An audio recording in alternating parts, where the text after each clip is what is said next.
Today's topic is one of the 12 powers of man, which of humankind.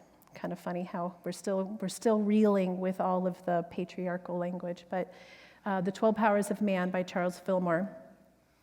And I did this series last year because I speak at so many churches, and most of them aren't this big. Most of them are 7 people, 10 people, which is really fun. I'm actually going to drive up to Vail after this to Unity of the Mountains, which is about 7 or 10 people. And it was helpful to have a theme, and you've heard me before. If you heard me before, I don't know what I'm going to say. You know, I prepare, and it just is whatever it is. So I had these theme of the 12 powers. So when she's asked me to do the 12 powers, I thought, oh, that'll be fun, because you never know what you're going to get when you get Rachel. So the 12 powers by Charles Fillmore are wisdom, love, faith, imagination, order, understanding, will, power, zeal, release, and life itself.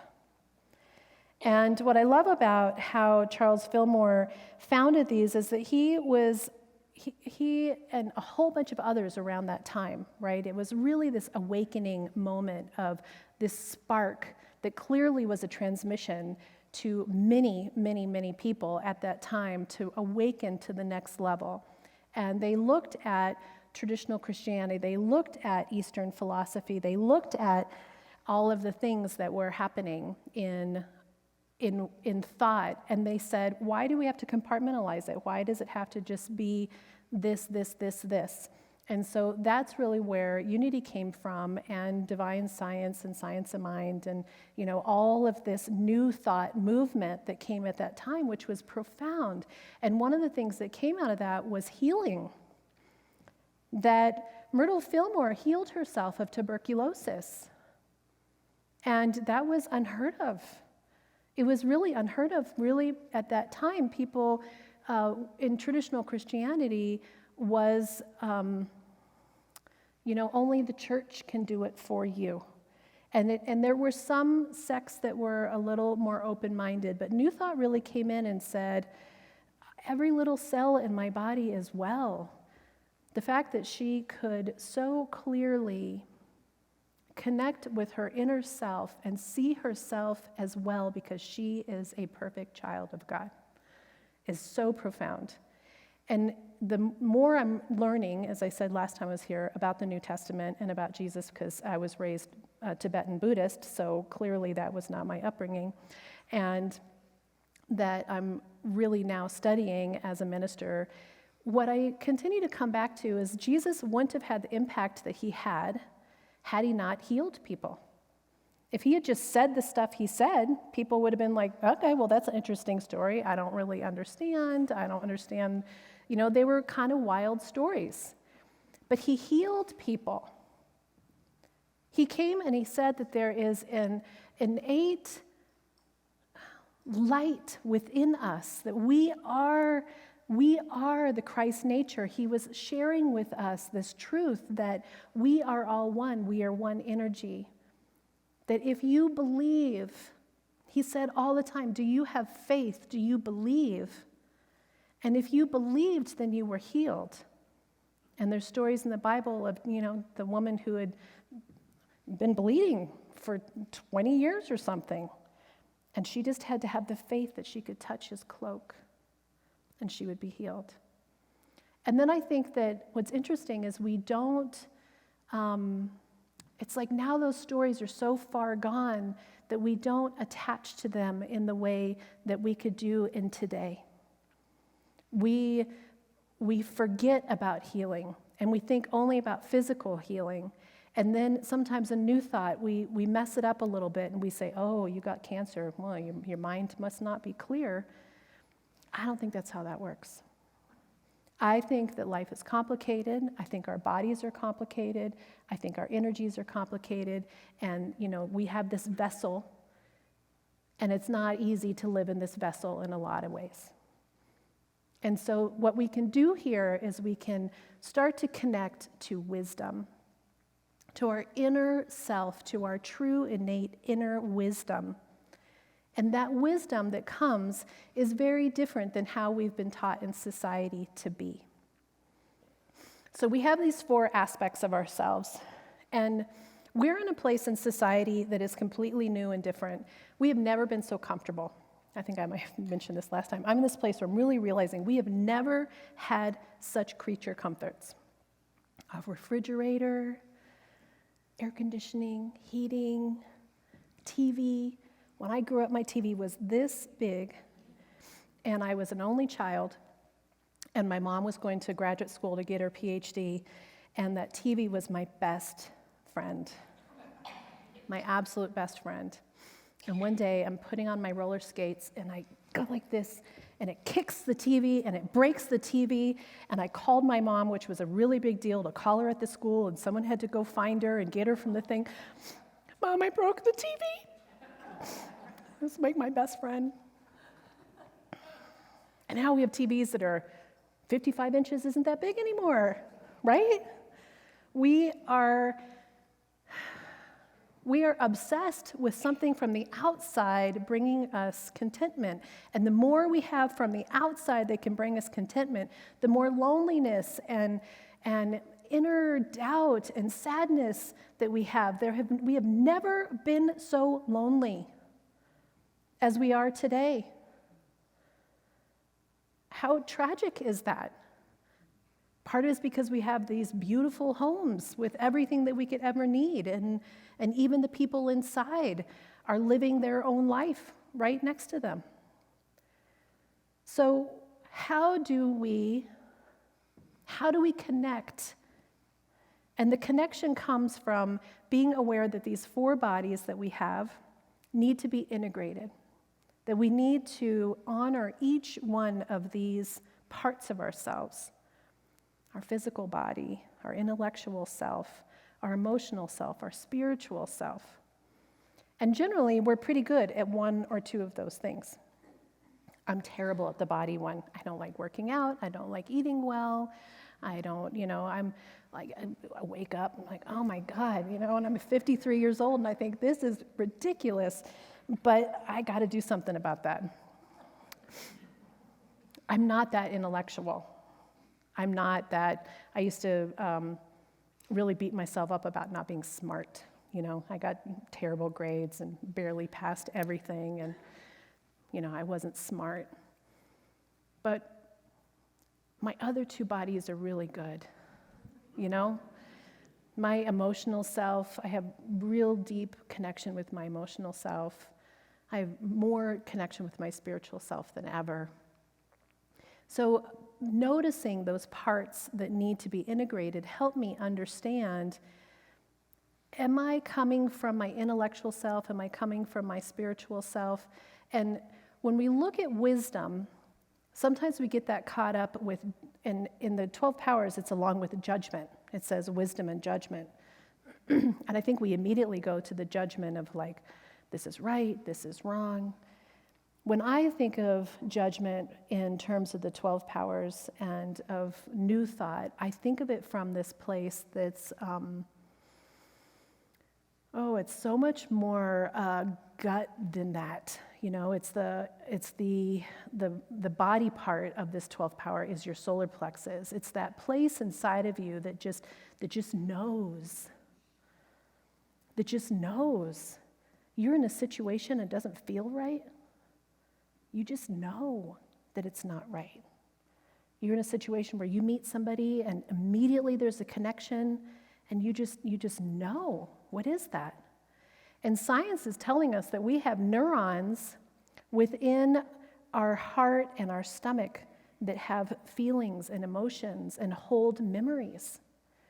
So forever we just thought we just got this brain and the rest of it's just goo, right? It's just, I don't know, just comes in, it goes through, it comes out.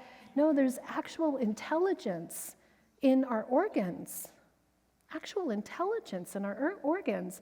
And those are also where our emotions and our memories are stored. Our physical memories are stored. This is where when you get hurt, somebody deceives you, you've been abandoned, you've been shamed, it goes into those memory centers. It goes into those places in your body. And yes, as a spiritual practitioner, when you do your spiritual work, you can clean and clear and cleanse your body as Myrtle Fillmore did, and have an awareness of the power of healing that you have over yourself.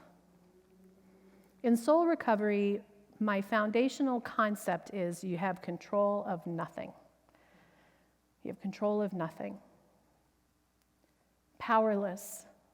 As an alcoholic, I had to say I'm powerless over alcohol.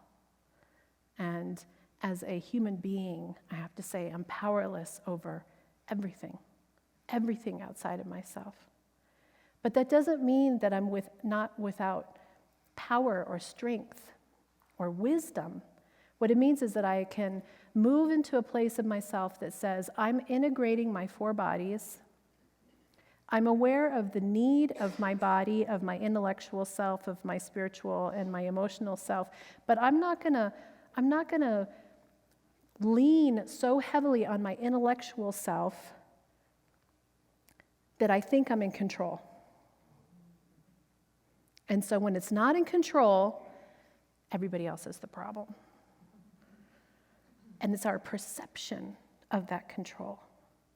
Our perception is so powerful of how we think we see it. It is as I choose to see it. And I was thinking this funny story. I was like, what story do I tell about that? The other night, Rich is like, where's that bag of chilies that I put into the refrigerator? And I'm from New Mexico, so I always have frozen green chilies in the freezer, right? And I'm thinking, what is he talking about? He's 56, so I'm thinking, I really am nervous now. I really think he's losing his mind. He is convinced that he pulled a bag of chilies from our garage refrigerator, because not only do I have 1 refrigerator because of my luxurious life, I have 2 refrigerators. He's positive that he has pulled this bag of chilies from the garage refrigerator and put it in the refrigerator in the house. And his perception is that that's real. Like, it's real to him. And I'm thinking, where did the bag of chilies from the refrigerator in the garage come from? The jet skis in front of it, we can't get the freezer out. So it couldn't have come out of the freezer. And he's saying to me, Rach, there's a bag of chilies. And my mind is really thinking, oh my God, I really think my husband's losing it. I don't want to shame him, but I'm genuinely concerned. And then I go, oh, are you talking about the bag of kombucha scobies that I had in the refrigerator that looked to him like chilies? And I thought, it's so interesting how in his mind he saw a bag of frozen green chilies. And that's not what it was at all, right? So it ended up being the scobies that I had put away when I was on vacation to make, and they're the ugliest things in the world, scobies. If you've ever made kombucha, it's like, who wants to drink that? But this bag of these brown scobies. And we both were so relieved to have figured it out. But what I thought was so fascinating was our perception is positive that it is what we think it is. And that happens all the time. It happens in what someone says to you. It happens in how we interact with people. It happens in what I think my husband's doing. It happens in what I think the world is doing. My perception comes through this part of me that is my vessel, my body, and every thought that I've ever thought and everything I've ever accumulated in my mind. And then it processes through all of that. And if it's in my intellect, then I'm positive I have control over it, and I want it to be a certain way. Ugh, So spirituality says, come more to a place of trusting and having faith. We need our intellect. It's not a negative thing. Our egos are not a negative thing. But when we live from our ego, we think we need to have everything figured out. And when we're here in a spiritual setting, you are all spiritual seekers, what we're offering is there is no separation between you and the divine. There is no separation. So if you allow yourself to come from your gut, if you allow yourself to be in true connection with an internal knowing, that internal sanctuary, as soon as I close my eyes and I say that prayer, I start every coaching session with that beginning, to take a cleansing breath, to come to your breath, to turn inward. And as soon as I do that, it's like I find myself every single time. I find myself, I'm lost. I'm lost out in the stuff and the busyness and the problems and the people. I'm lost. And as soon as I come in, I remember that I am actually the light that Christ talked about. I am connected. I am one with not only the universal consciousness, but with every other consciousness within the universal consciousness. I'm one. And if I come to that place, what I can recognize is that generally, when someone comes to us with something, it's our ego that speaks first. It's our intellect that speaks first. And it's the answer, right? And then you step back and you take a pause and you think, I'm going to get more practiced at just taking a pause. And then when you come into that internal place, a knowing comes, a guidance comes. And if you allow that wisdom, if you allow that internal truth, it sometimes doesn't look like what you think it's going to look like. Sometimes it's a little like, no, not that one. I don't want to go in that direction. And sometimes it's really a knowing, like, yeah, I knew that all along, but I've had all this people, my committee, is giving me all this other information, but I know what's happening. I've been listening to a lot of Ram Dass lately, and I think it's interesting that one of the pictures that I have on my wall is a picture of a woman in a hippie dress with a baby, 6-month-old baby, and her blouse is opened, and you can tell that she's been nursing her baby, and she's looking out, and she's got on a headscarf. And it's a picture of me and my mom. And she found this picture in a thrift store in Boulder. We lived in New Mexico, and she was at a place in her life where she was wondering, should I leave my science life? She was, we were hippies, and then she was tired of being poor, and my dad believed in, the love everyone, which didn't work out for her, and so they consciously disconnected, decoupled, and love each other still. And she went off and became a PhD scientist and gave us a very beautiful middle-class life in Los Alamos, New Mexico. And she was at a place in her life where she had now moved to Boulder, where she could be a Buddhist and a scientist, right, at the same time, because Shambhala Center was there. And her husband was offering for her to quit her job so that she could be a full-time fabric artist and travel the world with him, because he was also a scientist and he had all these speaking engagements. And she was really torn, like, do I leave my career, right, my identity? We attach to this identity of who we are, right? Our intellectual self is like, but I worked hard for this PhD, like I can't leave my career now. And she was really torn, and she went into this teeny tiny thrift store in Boulder, and up on the wall was this little framed picture of her and her baby. And she took it to the little, it was a church thrift store, so the little, I love this one, it's such a beautiful Madonna. And she said, I think it's me. And the women were like, really? And she said, yeah, I have no idea who would have taken that picture. And they said, well, we just think it's lovely. And she bought it for $2 and brought it home. And for her, it was a sign. It was the wisdom. It was the guidance. It was like what made her go in the store that day. When we allow ourselves to be in the flow, when we allow ourselves to just get out of ourselves enough to think that our intellectual self is in control. It can make everything happen, and we just allow. And she found this beautiful picture. And for her, it said, follow your gut. And her gut said, give up your career and be a fabric artist and travel the world. And she did. So that event where that picture was taken was in 1970, the summer of 1970, at a big event that had Ram Dass in it.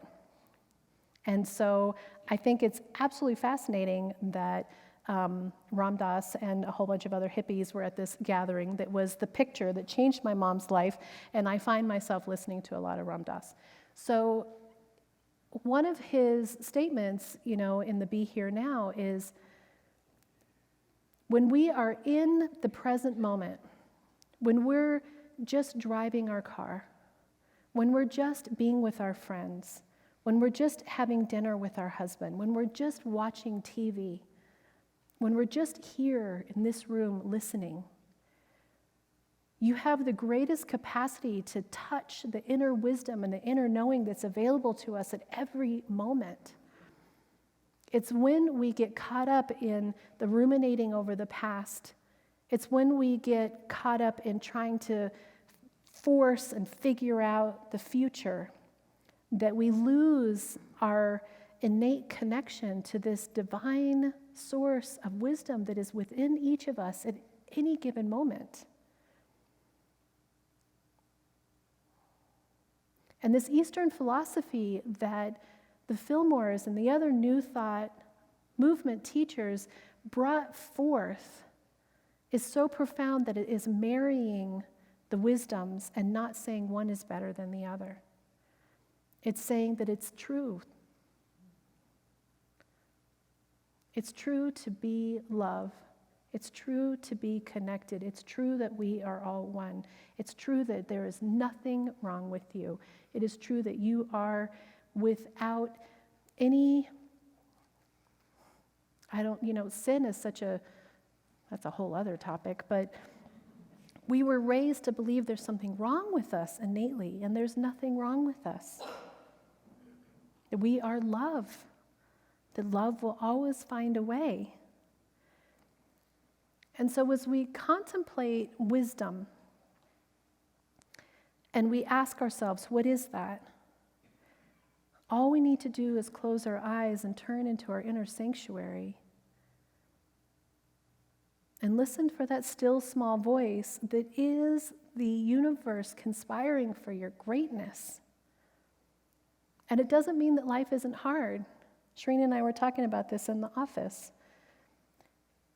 You get better at handling the complexities, but it doesn't mean they don't come.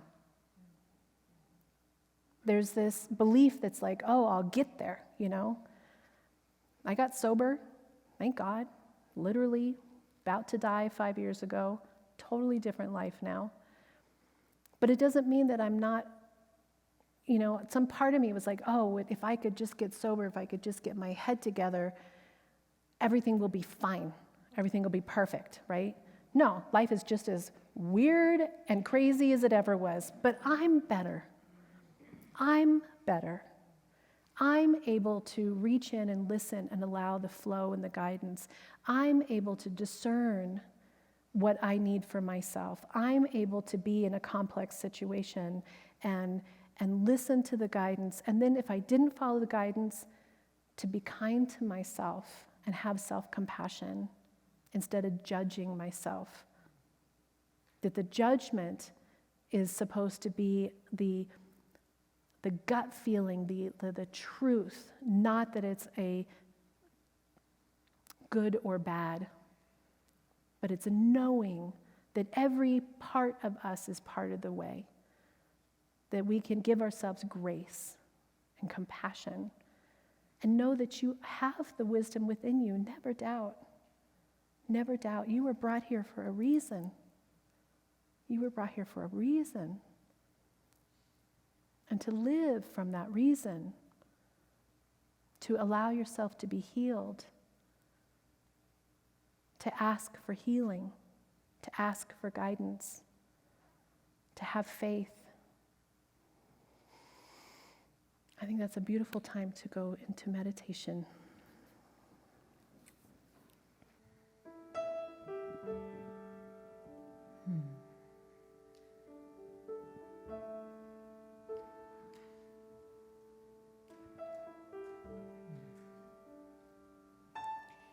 In the stillness of this moment, there is peace. There is peace. In the stillness of this moment, there is peace. There is peace, and I rest and trust and breathe and know that in the stillness of this moment there is peace.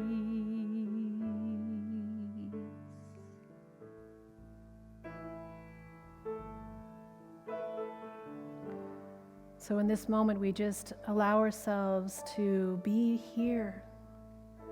Feel the chair under you. Connect to your breath.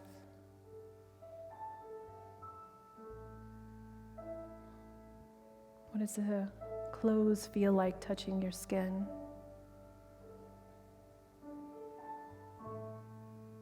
What do your feet feel like touching the floor?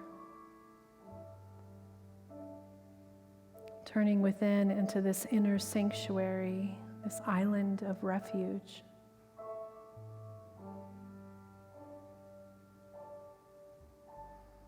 Witnessing your breath moving through your energy centers.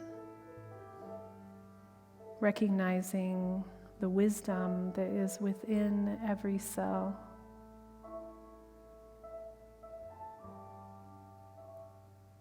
Knowing that this spiritual wisdom is your divine connection to universal consciousness.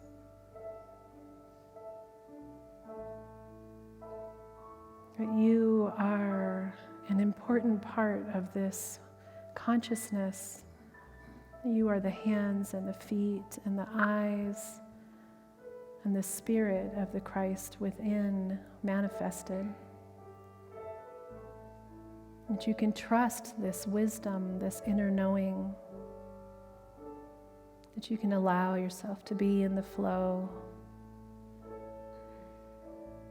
That you have all that you need to walk through even the darkest times.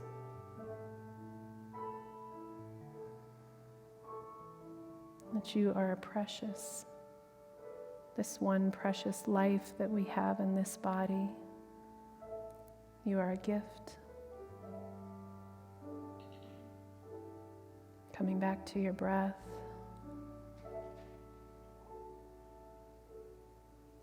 Feeling it feel and fill your entire being.